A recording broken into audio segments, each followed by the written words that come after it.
Donate card और voice of slum जुड़कर दिल्ली और नोएडा के स्लम्स में गरीबों को फ्री ऑक्सीजन सप्लाईज प्रोवाइड करने का प्रयास कर रहे हैं। डिस्क्रिप्शन में दिए हुए लिंक पर जाकर डोनेट कार्ड पे अभी डोनेट करें। इन गरीब परिवारों का सहारा बने।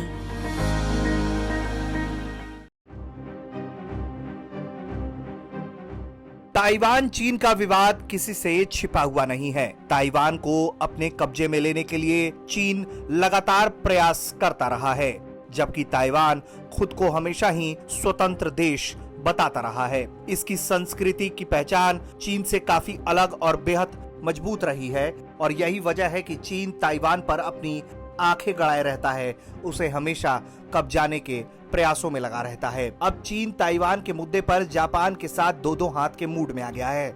दरअसल जापान के प्रधानमंत्री सुगा ने देश के द्विदशनीय विधायिका जापान की नेशनल डाइट की बैठक के दौरान ताइवान को एक देश के रूप में संदर्भित किया। ये ताइवान की डिप्लोमेसी के लिए एक बड़ा जीत था। जापान के प्रधानमंत्री योशिहिदा सुगा द्वारा ताइवान का एक देश के रूप में संदर्भ देने के बाद चीन बुरी तरीके से बौखला गया है।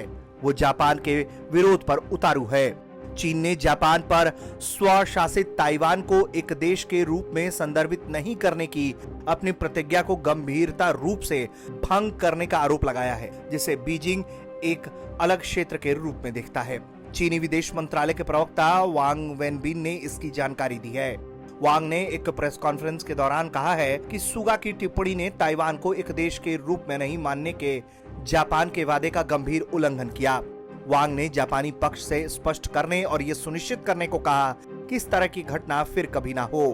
उन्होंने जापान से अपने वादों का सम्मान करने और अपने शब्दों और कार्यों से सतर्क रहने और किसी भी तरह से चीन की संप्रभुता को नुकसान नहीं पहुंचाने का आग्रह किया है। वांग ने कहा है कि दुनिया में सिर्फ एक चीन है और ताइवान चीनी क्षेत्र का अभिन्न अंग है। ये तो रहा जापान का मुद्दा। इसके पहले चीन अमेरिका के ताइवान को लेकर उठाए गए कदमों का भी विरोध कर चुका है और लगातार करता आ रहा है। ताइवान का साथ देने को लेकर चीन ने अमेरिका के लिए चेतावनियां भी जारी की। चीन ने तो 3 अमेरिकी सीनेटरों की ताइवान यात्रा को लेकर अमेरिका के साथ राजनयिक विरोध तक दर्ज कराया था।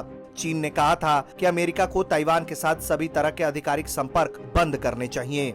कुल मिलाकर ताइवान जिस मजबूती के साथ धीरे धीरे खुद को उभार रहा है और उसे डिप्लोमेटिक सफलता भी मिलती जा रही है, इससे चीन बुरी तरीके से बौखलाया हुआ है, क्योंकि उसके हाथ से एक देश फिसलता ही जा रहा है जिस पर वो कल तक काबिज होने का सपना सजोए हुए था।